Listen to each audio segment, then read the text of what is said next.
Imagine being invited somewhere not to be honored, not to be respected, but to be humiliated in front of 1,000 judgmental eyes. That was the hidden reality behind the thick, cream-colored envelope resting on the marble countertop of the Newsom estate. Maya looked at it, her fingers still damp from the soapy water she had used to scrub the baseboards of the grand foyer. To anyone else, the gold leaf lettering would look like a dream, an invitation to a world of light and luxury. But Maya knew Ronald Newsom's wife Evelyn better than most. She knew that in this house, an invitation was never a gift. It was a snare. Maya worked as a cleaner for the Newsoms. She was the woman who kept their windows clear so they could look out at the city they owned, yet she was someone they looked right through. She moved through the vast, cold rooms like a ghost, pushing a cleaning cart that rattled quietly against the polished stone floors. To Evelyn, Maya was little more than a piece of living furniture, a utility that ensured the lilies stayed fresh and the dust stayed away. Most days Evelyn didn't even use Maya's name, referring to her only with a sharp snap of her fingers or a pointed look at a stray smudge on a glass table. The Newsom mansion was a monument to excess. It was a place where money wasn't just spent, it was weaponized to show who belonged and who was merely tolerated. Every morning, expensive cars glided in and out of the iron gates, carrying people in suits that cost more than Maya's yearly rent. They spoke in loud, confident voices about mergers and acquisitions, never lowering their tone when Maya walked by with her mop. Why would they? You don't lower your voice for the walls. But today, the atmosphere in the house felt sharp. Evelyn was in the sunroom with her inner circle, 3 women who mirrored her perfectly in their designer linen and cold, bored expressions. Their laughter drifted into the hallway, sounding like the clinking of expensive ice. Maya continued her work, her head down, her back straight, and her hands worn by years of sacrifice and labor moving with a methodical rhythm. She had learned long ago that when people think you are invisible, they stop hiding who they really are. She had heard secrets in this house that could topple empires, but she kept them locked away. Silence was her survival. Evelyn's voice suddenly cut through the air, high and mocking. "Maya, darling, come here for a moment." Maya stood up, wiping her hands on her apron, and stepped into the sunroom. Evelyn was holding a small, elegant box, her eyes glittering with a predatory sort of glee. Her friends were already stifling giggles, their eyes darting between Maya's stained work shoes and Evelyn's manicured hands. "You've been so diligent lately," Evelyn said, her voice dripping with a fake sugary sweetness that Maya knew carried poison. "And since Ronald and I are hosting the Sterling Gala this Saturday, the most exclusive event of the season, I thought it was only fair that you were there to see the results of your hard work." She pulled a thick envelope from the box. It was sealed with heavy gold wax. "You're invited, Maya, a guest of honor in a way. After all, someone has to show the elite what real work looks like." Her friends burst into laughter, one of them hiding her face behind a silk fan. The insult was as clear as the crystal glasses on the table. They didn't want her there to celebrate. They wanted her there as a prop. They wanted to watch the cleaning lady fumble with the wrong forks, trip over the unassuming rules of the upper class, and stand out like a blemish on a perfect face. "Don't worry about the dress code," Evelyn added, her smile widening like a cat playing with a wounded bird. "It's black tie, but you can just wear your best uniform. We wouldn't want the staff to get confused and think you're one of us, would we?" The laughter grew louder, ringing in Maya's ears like a physical blow. Her chest felt tight, and a familiar heat crawled up her neck. But she didn't flinch. She took the envelope, her fingers leaving a faint, damp mark on the pristine paper. She looked Evelyn directly in the eye, something she was never supposed to do. "Thank you, Mrs. Newsom," Maya said, her voice low and remarkably steady. "I'll be sure to show everyone exactly who I am." Evelyn blinked, her smile faltering for a fraction of a second at the strange weight in Maya's tone. but she quickly recovered, waving a hand, dismissively. "I'm sure you will, dear. Now, be a good girl and finish the floors in the East Wing. They're looking a bit common." Maya walked away, the golden envelope heavy in her hand. As she reached the quiet of the service hallway, she stopped and looked at her reflection in the glass of a mahogany display case. She saw the tired eyes and the faded fabric of her uniform. But deep beneath the exhaustion, a fire was beginning to stir. It was a bold, cold courage she hadn't felt in years, a reminder of a life before the deaths, before the tragedy, before she had been forced to become a ghost. She looked down at the gold letters on the invitation. They thought they were setting a trap for a victim. They thought they were inviting a joke. They had no idea that they had just invited the one person who knew the true value of every stone in their house, and the woman who held the power to take it all back. As Maya gripped the envelope, her jaw locked. She wasn't going to tear it up. She wasn't going to hide. She was going to walk into that gala and show them that dignity isn't something a billionaire can give or take away. It was time for the invisible woman to be seen. The sun had not yet crested the manicured hedges of the Newsom estate when Maya began her shift, but the house was already humming with the cold, silent energy of a machine designed to exclude. To the world, the Newsom mansion was a pinnacle of achievement, but to Maya it was a series of surfaces that required constant vigilance. She moved through the vast, echoing halls with a quietness that was both a professional skill and a survival tact. In this house, being seen was often a precursor to being criticized, so Maya had perfected the art of becoming part of the architecture. She was the shadow that buffed the mahogany, the ghost that emptied the crystal ashtrays, and the silent observer of a life that felt increasingly like a gilded cage for everyone inside it. Her day was a rhythmic cycle of labor that the residents took for granted. She knew the exact pressure required to polish the silver without leaving a streak, and the specific scent of the imported floor wax that Ronald Newsom insisted upon. But more than the physical layout of the house, Maya knew its psychological geography. She knew which rooms were used for heated arguments, and which corners were favored for hushed, illicit phone calls, because the elite of the city treated her as though she were as inanimate as the velvet drapes. They spoke with a terrifying lack of filter in her presence. As she knelt to scrub the marble surrounding the grand fireplace, Maya heard the heavy, rhythmic tread of Ronald Newsom approaching. He was on a call, his voice booming with the casual arrogance of a man who believed the world was his to command. He didn't pause or lower his volume as he walked past her, his polished leather shoes coming inches from her dampened fingers. He was discussing a hostile takeover, a move that would shutter 3 factories and leave hundreds of families without an income. To him it was a strategic masterstroke. To Maya, who lived in the world he was dismantling, it was a tragedy spoken in the language of dividends. She kept her head down, her brush moving in steady circles, recording the details of the shell companies he mentioned in the back of her mind. Later that afternoon, while dusting the high shelves in the library, Maya became an unwilling witness to Evelyn's private machinations. Evelyn was perched on a silk settee, her voice a sharp contrast to the soft classical music playing in the background. She was speaking to her lawyer about a discreet adjustment to a charitable trust, one that would redirect funds meant for urban education into a private equestrian club. "It's not as if those children would appreciate the opportunity anyway," Evelyn remarked, her laughter light and devoid of empathy. Maya's grip tightened on her microfiber cloth. These were the secrets the Newsoms kept behind closed doors, the casual cruelties of those who believed they were untouchable. The staff lunchroom was the only place where the mask could slip, but even there the air was thick with the weariness of the invisible. The other workers spoke in low tones about the latest slights they had endured, the way a guest had looked through them, or the way a bonus had been withheld for a minor, imagined infraction.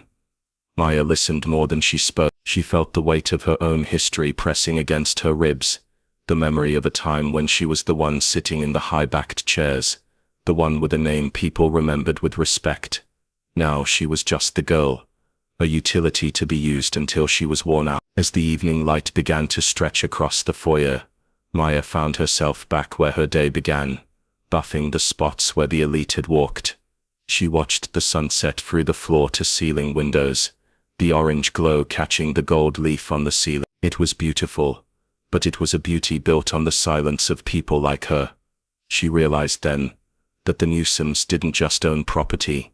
They owned the narrative of everyone who entered their gates.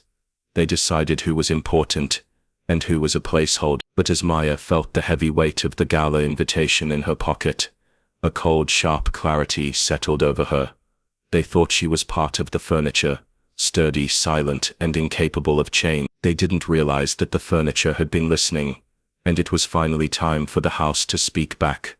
The oppressive elegance of the Newsome estate always seemed to intensify whenever Evelyn Newsome was in a foul mood, the very air turning cold and sharp like a polished blade. Maya felt the shift the moment she stepped into the grand dressing room, a space larger than Maya's entire apartment, filled with the scent of expensive perfumes and the suffocating pressure of unearned vanity. Evelyn stood before a triptych of floor-to-ceiling mirrors, draped in a robe of white ostrich feathers that shivered with every impatient movement of her shoulders.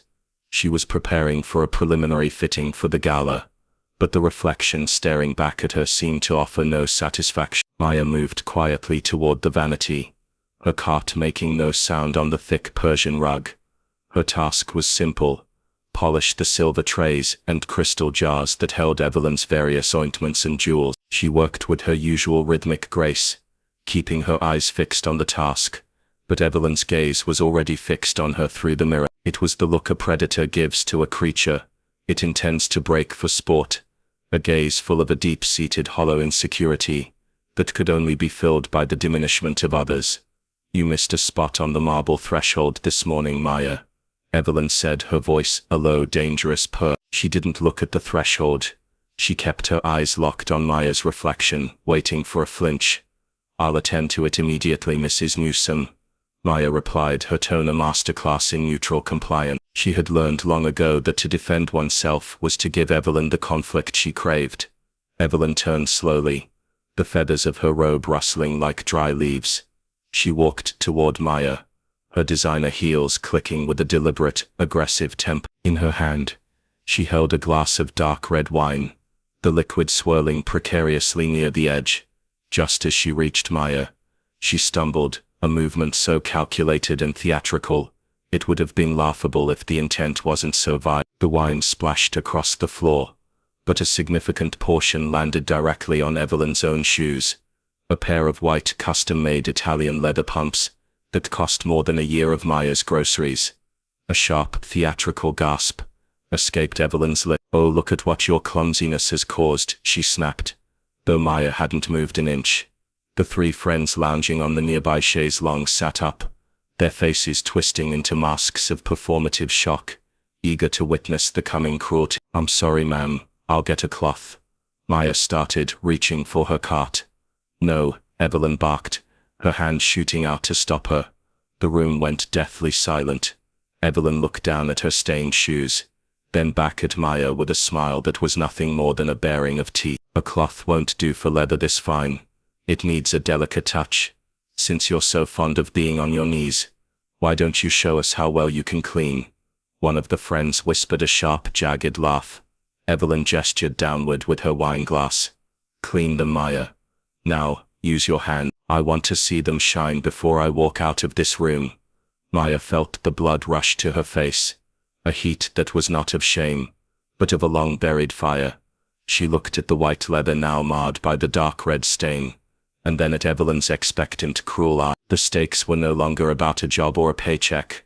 They were about the systematic attempt to strip away the final shred of a human being's soul. For a heartbeat, Maya's fingers curled into a fist, the memory of the woman she used to be, the director, the leader, the woman of honor, screaming to be let out.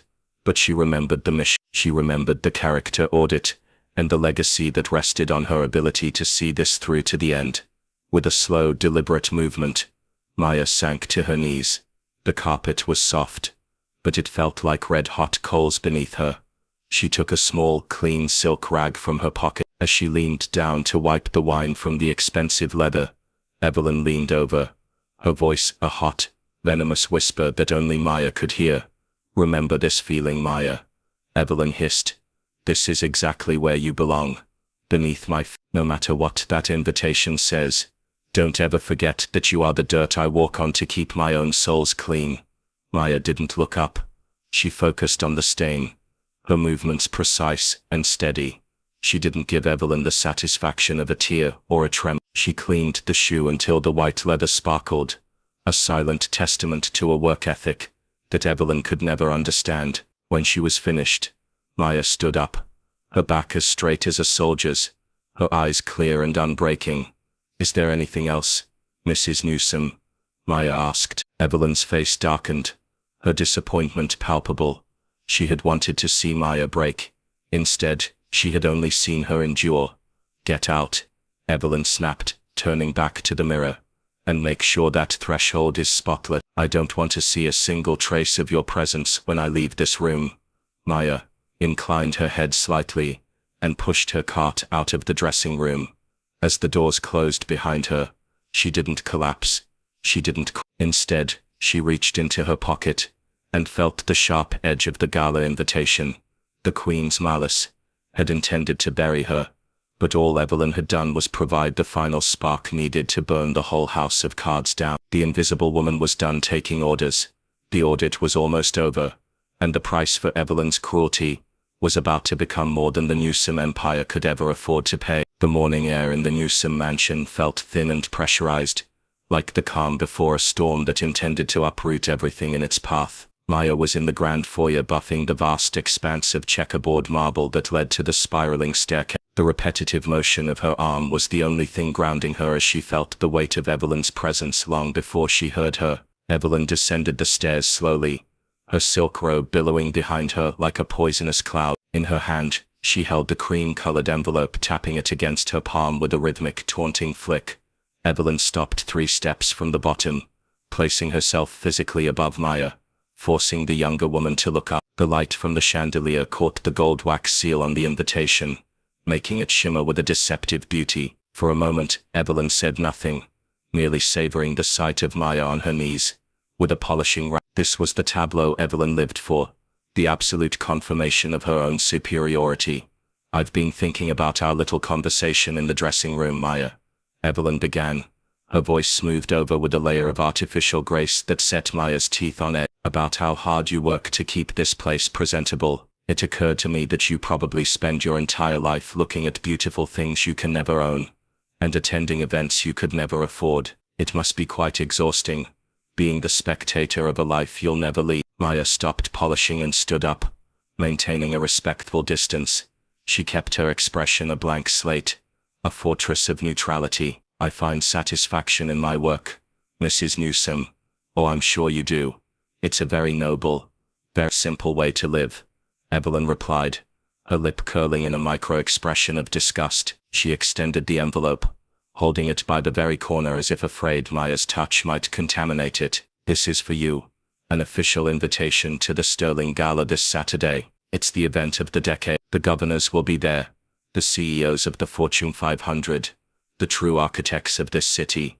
Maya reached out and took the envelope. The paper was heavy, expensive, and smelled of the same lilies that choked the sunray. As her fingers brushed the cardstock, she felt the jagged edge of the trap Evelyn was setting. Now, Maya, I want you to listen carefully, Evelyn said, her voice dropping to a conspiratorial whisper that felt like a snake sliding through tall grass. The dress code is strictly black. I know that someone in your position might find that confusing. You probably think it means your Sunday best, or perhaps something you'd find at a thrift store. But at the Sterling Gala, black tie means thousands of dollars in silk and jewelry. Evelyn leaned in closer, her eyes narrowing with a sharp, cruel light. I'm giving you this invitation because I want you to see the world you serve. But let's be clear, I don't expect you to blend in. In fact, I think it would be quite charming if you wore your uniform. It would remind everyone of the labor that allows such luxury to exist. Think of yourself as a living exhibit, a reminder of the little people.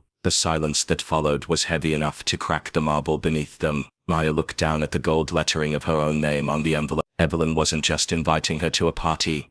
She was inviting her to a public execution of her dignity. She wanted Maya to stand in a room of billionaires wearing the stains of her labor, to be a human footstool for the entertainment of the bored and the wealthy. Don't worry about being embarrassed.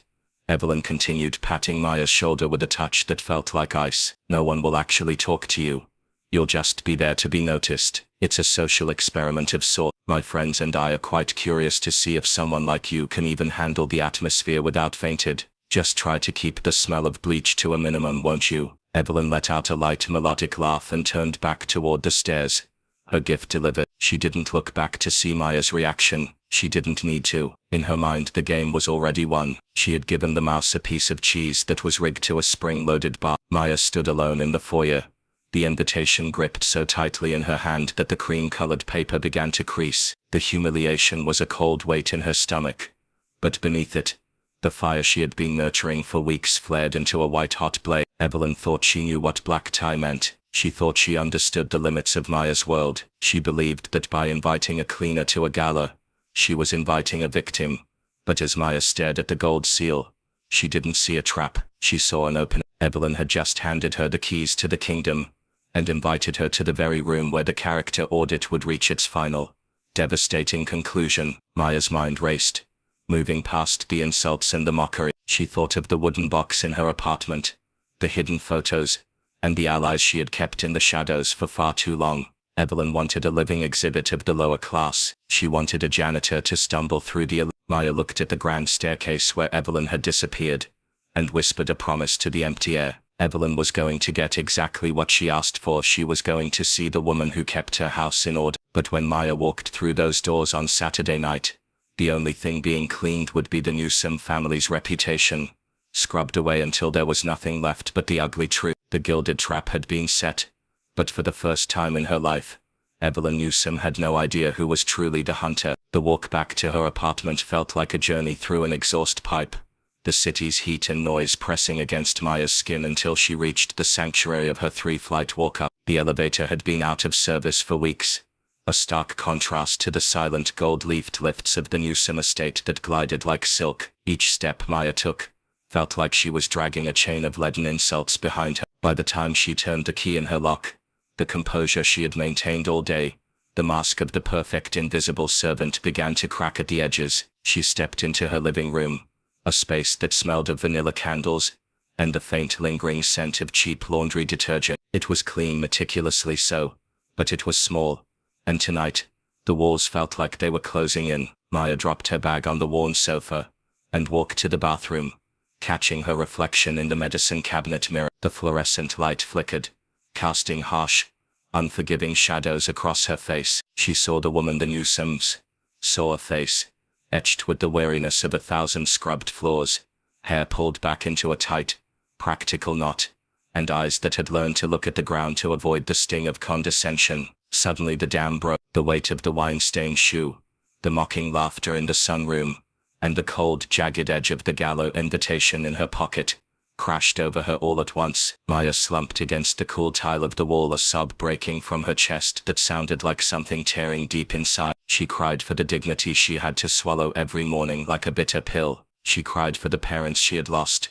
and the legacy that had been stolen by the very greed Ronald Newsom celebrated. For a long time, the only sound in the apartment was the ragged rhythm of her breathing and the drip of a leaky faucet that she hadn't had the heart to fix. She reached into her pocket and pulled out the invitation. The gold wax seal seemed to mock her in the dim light. She thought about tearing it into 1,000 pieces and flushing them away. She thought about the relief of never stepping foot in that mansion again, of disappearing into a new city where nobody knew the name Newsom. But then her gaze drifted to a small crooked picture frame on the wall. It was a photo of her mother, a woman who had taught her that a person's worth was carried in their spine, not their bank account. Dignity is a quiet flame, Maya, her mother used to say. They can try to blow it out, but as long as you hold the spark, you can start a fire. Maya wiped her eyes with the back of her hand, her movements turning from frantic to deliberate. She stood up and walked to the kitchen, where a single glass of water sat on the counter. She looked at her reflection again,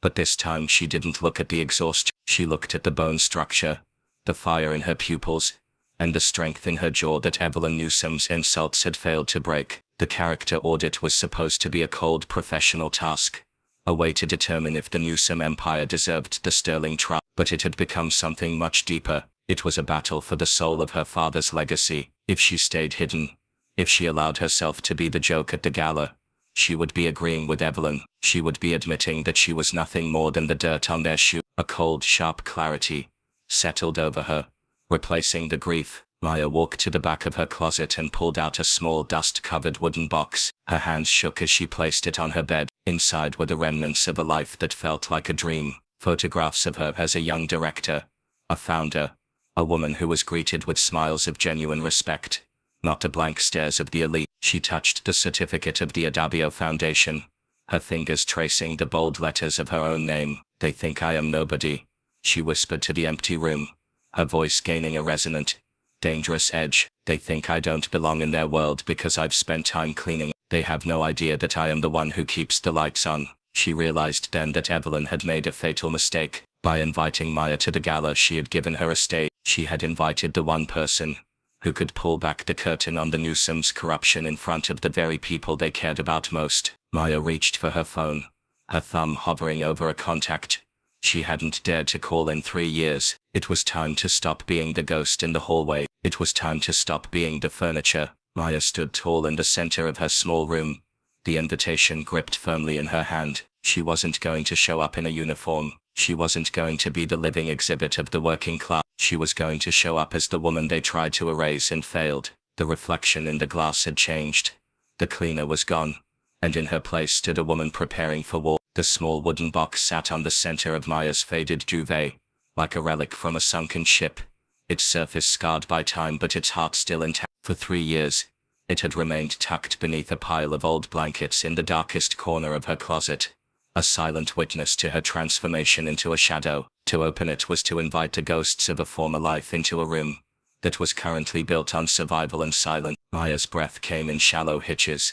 As her fingers traced the grain of the lid, she felt the weight of the Newsome mansion's insults pressing against her back. But the box held the only antidote to their poison. As the lid creaked open, the scent of cedar and old paper filled the small apartment, instantly drowning out the lingering smell of the industrial bleach that usually clung to Maya's skin. On the very top lay a series of glossy photographs, their edges slightly curled, but the images within vibrant and defiant. In the first, a younger Maya stood on a stage, her hair a crown of natural curls, draped in a kente cloth stole. Behind her, a banner read, "Adabio Foundation, Building Futures." She wasn't the woman who scrubbed baseboards in that photo.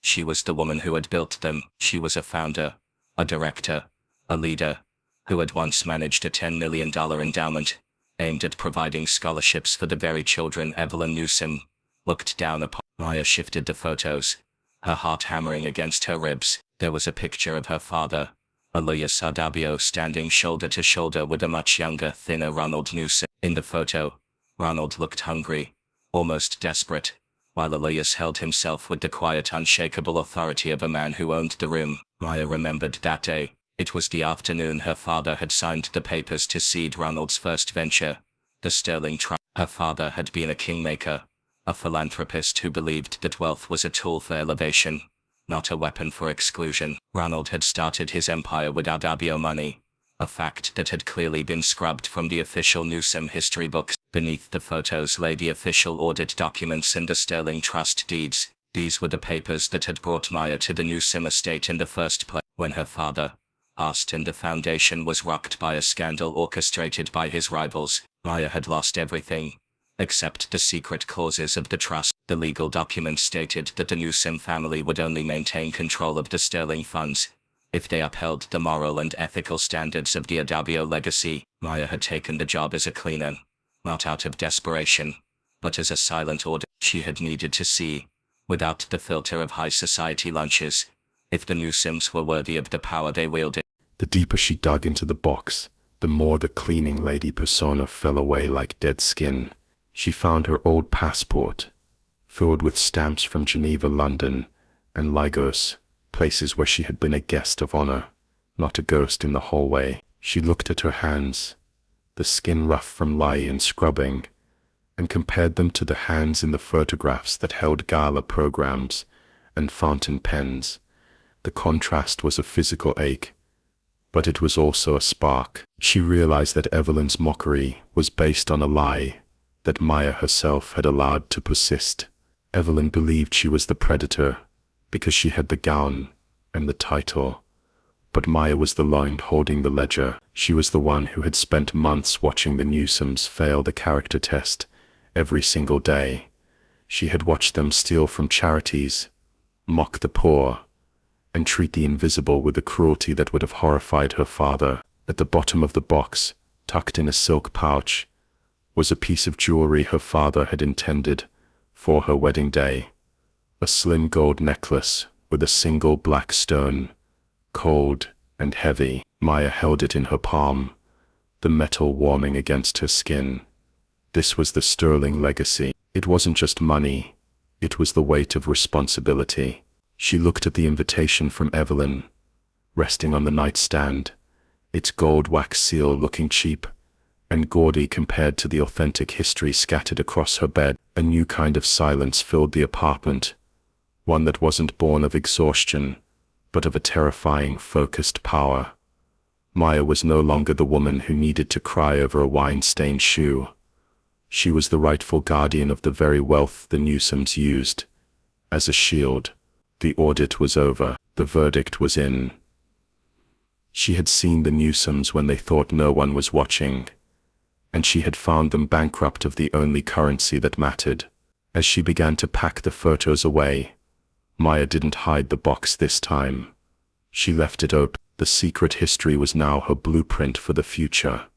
The invisible woman was gone. The heiress had returned, and she was preparing to claim her seat at the table. The light in the apartment had turned a bruised purple as the sun dipped behind the city's skyline. But Maya didn't turn on the overhead lamp. She sat in the glow of her phone screen, her thumb hovering over a name she had kept buried in her digital graveyard for over 1,000 days. Janet Vance. In the old world, Janet was the premier architect of image and power.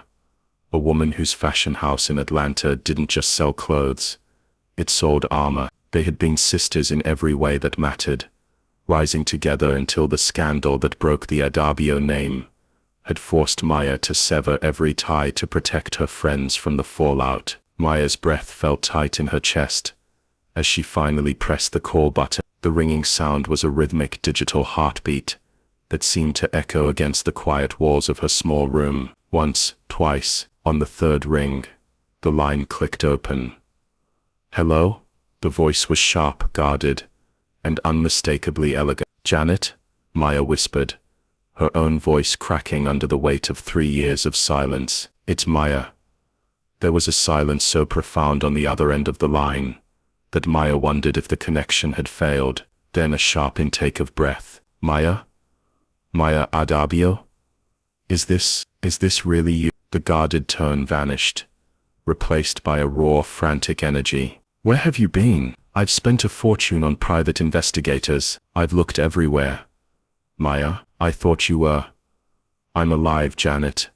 I've been underground, watching." "Wait." Maya leaned back against the wall, her eyes fixed on the wooden box of secrets. "But the waiting is over. I need a reminder, Janet. I need the world to remember exactly who I am. And I need it to happen this Saturday night at the Grand Magnolia, the Sterling Gala." Janet breathed, her professional instincts instantly catching fire. "I heard the Newsomes were hosting. I heard they were acting like they invented the trust." "Oh. Maya?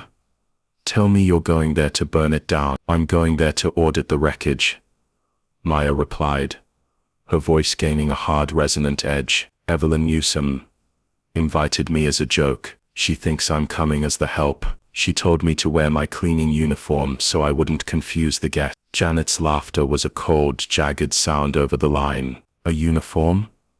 That hollow, pretentious little girl has no idea who she's playing with. Maya, listen to me. I'm in the city. I'm at the Atelier on 5th. Give me 10 minutes. I'm sending a car to your location. We aren't just going to dress you, darling. We are going to craft a weapon." "Janet, I don't have the funds for..." "Don't you dare finish that sentence," Janet interrupted, her tone fierce and protective. "You are the daughter of Elias Adabi. You are the woman who funded my first collection when no bank would look at me. This isn't a transaction, Maya. This is a debt of honor." And besides, the dress I have in mind, it's been waiting for a queen to claim it for a long time. When the black SUV pulled up to the curb of Maya's crumbling apartment building 10 minutes later, the neighbors peered through their blinds at the sight of a vehicle that looked like it belonged to a diplomat. Maya stepped out of the shadows, her posture already shifting, her chin lifting. As she entered the plush leather interior, the transition from the world of bleach and mops to the world of silk and power was instantaneous. Inside the atelier, the air smelled of expensive cedar and steamed fabric. Janet was waiting, looking as sharp as a diamond-cut blade in a charcoal suit. When she saw Maya, she didn't say a word. She simply crossed the room and pulled her into a hug so tight it felt like she was pinning Maya's broken pieces back together. When they finally pulled apart, Janet held her at arm's length, her eyes scanning Maya's face with a designer's precision. "They tried to dim you, didn't they?" Janet whispered, her eyes catching the flicker of fire in Maya's gaze. "But they only made your light sharp." She turned and gestured toward a garment bag draped over a high mannequin in the center of the room. "Tell me, Maya, how do you want them to feel when you walk through those doors?" Maya walked toward the mannequin, her fingers reaching out to touch the heavy midnight black silk. "I want them to feel the weight of every secret I've kept. I want them to see the woman they tried to erase and realize that she was the one holding the pen the whole time. I don't want them to admire me, Janet. I want them to respect the power they forgot I had." Janet smiled, a slow, dangerous expression that signaled the start of a battle. She unzipped the bag, revealing the deep black gown and the shimmering gold cape that caught the light like a solar eclipse. "Then let's give them a vision they can't unsee. By the time we're done, Evelyn Newsom won't just be embarrassed, she'll be irrelevant." For the rest of the night, they worked like generals planning a siege. They discussed the fabric, the jewelry from Janet's private vault, and the psychological impact of every movement Maya would make. As Maya stood on the pedestal, the gold cape being pinned to her shoulders, she looked at her reflection in the floor-to-ceiling mirrors. The woman in the medicine cabinet, the tired, invisible cleaner, was fading into a memory. In her place stood a woman of mythic proportions, a woman of silk and gold and iron. The call for power had been answered, and as the pins were tucked into place, Maya realized that for the first time in years, she wasn't just surviving, she was preparing to rule. The heavy oak doors of the Grand Magnolia did not just open.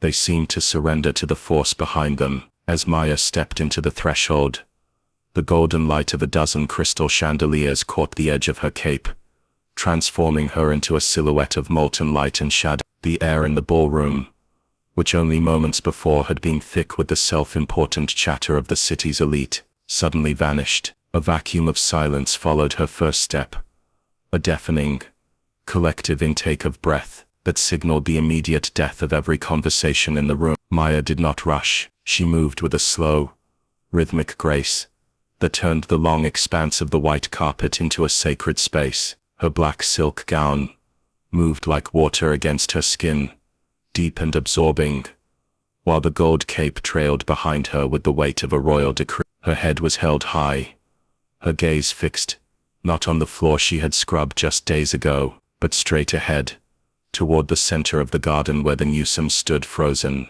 The image was a study in absolute contrast. On one side stood Evelyn, the self-proclaimed queen of the evening, her face a grotesque mask of shock. Her mouth had fallen open, her perfectly applied lipstick now framing a dark hollow of disbelief. She clutched her bouquet of white roses so tightly that the stems groaned, her diamond tiara suddenly looking like a toy in the presence of Maya's natural braided crown. Beside her, Ronald Newsom looked as if he had seen a ghost. His phone, the tether to his billion-dollar empire, dangled forgotten in his hand. His eyes were wide, tracking Maya's progress with a terror that surpassed simple confusion. He didn't just see a beautiful woman.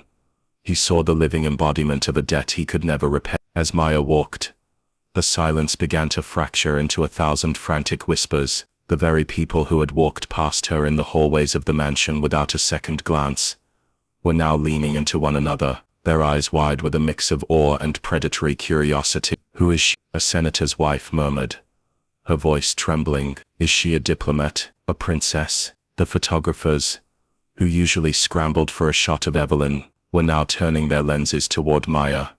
The frantic shutters sounding like a barrage of small metallic heartbeats. Maya's heels clicked against the marble with a sound that was firm and final. Every step was a sentence, a declaration that the era of her invisibility was over. She passed the guests who had laughed at Evelyn's jokes, and as she did, they instinctively stepped back, clearing a path as if moved by an invisible tide. She wasn't just walking through a room.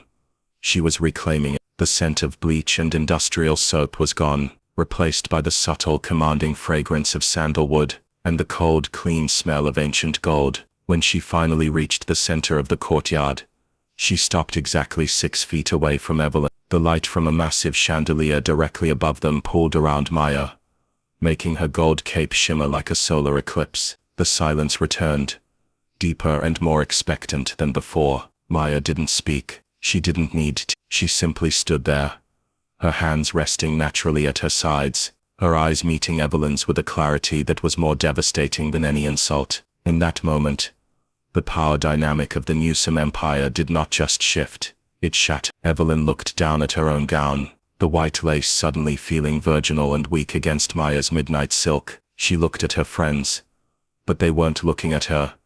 They were staring at Maya with a reverence that bordered on worship. The joke had arrived, but nobody was laughing. The clown had appeared, but she was wearing a crown. Maya stood at the heart of the Newsome's world, a silent, shimmering judge, and as the cameras continued to flash, it became clear that the grand entrance was not just the beginning of the gala. It was the beginning of the end for everyone who had ever mistaken Maya's silence for weakness. Evelyn was the first to find her voice, though it was a brittle, jagged thing that cracked under the weight of her desperation. The silence of the guests was a physical pressure she couldn't endure, a vacuum that threatened to suck the very air from her lungs. She took a step forward, her heels digging into the white carpet, trying to reclaim her role as the architect of this theater. Her face was flushed a deep, ugly crimson beneath her powder, and she forced a laugh that sounded like dry glass breaking. "Well, I must say, Maya, you certainly have a flair for the dramatic," Evelyn projected, her voice shrill as she looked around at the stunned faces of her guests, begging them to join in the mockery. "I suppose this is what happens when you give the help a little too much vacation time. You've spent your savings on a costume, haven't you? It's a lovely dress, dear, truly, but we all know that a gold cape doesn't change the fact that you have the smell of floor wax under your fingernail." A few of Evelyn's closest sycophants attempted a nervous titter, but the sound died instantly as Maya remained perfectly still. Maya didn't recoil. She didn't blush. She simply watched Evelyn with a profound, quiet pity that was more insulting than any scream. Seeing the mockery fail, Evelyn's eyes darted around for a weapon. She spotted a waiter nearby, holding a tray of hors d'oeuvres and a discarded cloth. With a predatory snap, she snatched the stained rag from the tray and thrust it toward Maya's chest. "Since you're here, you might as well make yourself useful," Evelyn hissed, her voice dropping to a venomous whisper intended only for Maya. "There's a spill near the fountain. Why don't you show these people your real talent? Go on. Get on your knee. Let's see if that silk cleans as well as your apron." The room held its breath. The cruelty was so naked, so stripped of its usual high society veneer, that even the most cynical guests felt a shiver of discomfort. But before the rag could touch Maya's gown, a hand heavy, trembling and powerful clamped down on Evelyn's wrist. "Evelyn, stop. For the love of God, stop." It was Ronald. He looked as if he had aged a decade in the last 5 minutes. His face was ashen, and the phone he had been clutching finally fell from his hand, thudding unnoticed onto the carpet. He wasn't looking at his wife. He was looking at Maya with a terror that bordered on religious awe. "Ronald, what are you doing?" Evelyn snapped, trying to wrench her arm away. "She's the maid. She's embarrassing us." "She isn't the maid, Evelyn," Ronald whispered, his voice carrying through the absolute silence of the garden. "She is the owner." From the edge of the circle, an elderly man stepped forward. It was Arthur Sterling, the patriarch of the city's oldest banking family and the man whose name was etched into the very gala they were attending. He adjusted his spectacles, his eyes watering as he stared at Maya's necklace, the single black stone in the gold setting. "Elias's daughter," Arthur breathed, his voice cracking with emotion. "I haven't seen that stone since the day your father founded the trust." Maya. Maya Devio. We thought you were gone. We thought the scandal had swallowed you whole. He turned to the crowd, his voice suddenly booming with the authority of a king. Do you have any idea who this woman is? Her father didn't just seed the Newsom empire. He built the foundations of this entire district. Without the Adevio name, half the people in this garden would be bankrupt. The revelation rippled through the guests like a physical shock. The janitor was the heiress to the Adevio Foundation, the very source of the wealth they had been celebrating. The whispers turned into a roar of recognition. People who had looked through Maya for months were suddenly scrambling to remember if they had ever been rude to her. Their faces pale with the realization of their own hubris. Evelyn backed away, her hand flying to her mouth. The rag she had been holding fell to the floor, landing like a white flag of surrender on the carpet. No, she stammered, her eyes darting between her husband's terrified face and Maya's calm, regal expression. No, she's a cleaner. I hired her. I saw her on her knees. You saw exactly what you wanted to see, Evelyn. Maya finally spoke. Her voice was calm, resonant, and carried the weight of a gavel striking stone. You saw a uniform, and you assumed it defined the soul. You saw labor, and you assumed it meant a lack of intellect. My father taught me that the true test of a person's character is how they treat those who can do absolutely nothing for them. She stepped closer to Evelyn, the gold cape shimmering like a flame. You failed that test every single day. I didn't come here as a joke, Evelyn. I came as the auditor, and your account is empty. Ronald stepped forward, his hands out as if to catch the falling pieces of his life. Maya, please, we can talk about this. The trust, the legacy. Maya looked at him, and for the first time, a flash of righteous anger sparked in her eye. The trust was built on honor. Ronald, my father gave you your first billion because he believed you had heart, but you allowed your world to be built on the humiliation of others. You let your wife turn your home into a playground for cruelty. She turned away from them, facing the stunned crowd of the city's most powerful people. The reckoning was not just for the Newsoms. It was for the entire room. In the silence that followed, the only sound was the wind through the oak trees, and the distant rhythmic clicking of the cameras that were now capturing the total irreversible downfall of the Newsom name. The joke was over, and as Maya stood in the center of the garden, it was clear that the only person being cleaned out tonight was the woman who had thought she was the queen. The silence that followed Maya's words was not empty. It was heavy with the collective realization of 1,000 people who had just watched a social hierarchy crumble in real time. Evelyn Newsom stood at the center of the wreckage, her white lace dress now looking like a shroud. Her eyes darted frantically around the garden, searching for a single friendly face, but she found only the cold, sharp lenses of cameras and the judgmental stares of people who were already mentally erasing her from their contact lists. The social exile was instantaneous. In the world of the elite, there was no greater sin than being exposed as a fool, and Evelyn had invited the entire city to watch her commit it. Ronald moved toward Maya, his voice a frantic, low-pitched plea that lacked any of his usual billionaire bluster. Maya, please, let's go inside. We can discuss the audit privately. There's no need for this to be public. Think of what this will do to the market. Think of the Newsom name. Maya looked at him, her expression one of tired clarity. The Newsom name was built on a foundation my father laid, Ronald, but you've let the structure rot. You speak of the market, but you never spoke of the people whose lives you dismantled on those phone calls I heard while I was scrubbing your floors. You speak of privacy now, but you had no problem with a public mockery when you thought I was the victim. She turned her gaze to the entire assembly, her voice rising to a resonant, commanding pitch that reached the furthest corners of the Magnolia. Tonight was supposed to be a joke, Maya declared, her gold cape shimmering under the moonlight like a beacon of justice. A billionaire's wife wanted to show you a janitor to make you feel superior. She wanted you to laugh at the woman who cleans your mess. But the truth is, the people you choose not to see, the cleaners, the drivers, the servers, the ghosts in your hallways, they are the ones who truly understand the state of your souls. Dignity isn't a title you can buy, and it isn't a gown you can put on. It is the integrity you carry when you think no one is watching. She reached into the small silk clutch Janet had provided and pulled out a single, notarized document. As of this moment, the Sterling Trust is being restructured. The Adabio legacy clauses have been triggered by a documented failure of ethical standards. The funds that were being diverted to equestrian clubs and private jets are being returned to the Adabio Foundation. We will be reopening the city's scholarships and rebuilding the factories Ronald intended to close. A collective gasp swept through the crowd, followed by a scattered, then thunderous applause that felt like a physical blow to Evelyn. The Newsom empire wasn't just falling.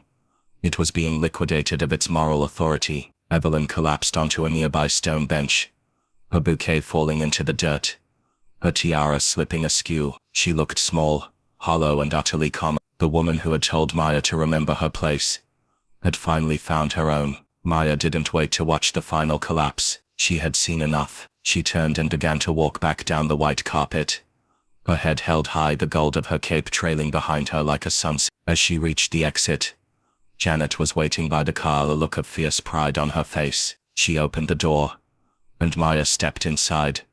The plush leather, a final silent transition away from the world of the news. As the car pulled away from the gates of the Grand Magnolia, Maya looked out the window at the city lights. For the first time in years, she didn't feel like a shadow. She felt the weight of the sterling necklace against her skin. No longer a burden of the past, but a promise for the future. The invisible woman had not only been seen, she had changed the vision of everyone she left behind. The empire of the Newsoms was a fading light in the rearview mirror, and as the sun began to hint at a new dawn on the horizon, Maya Adabio knew that the real work, the work of building something that could never be scrubbed away, was finally beginning.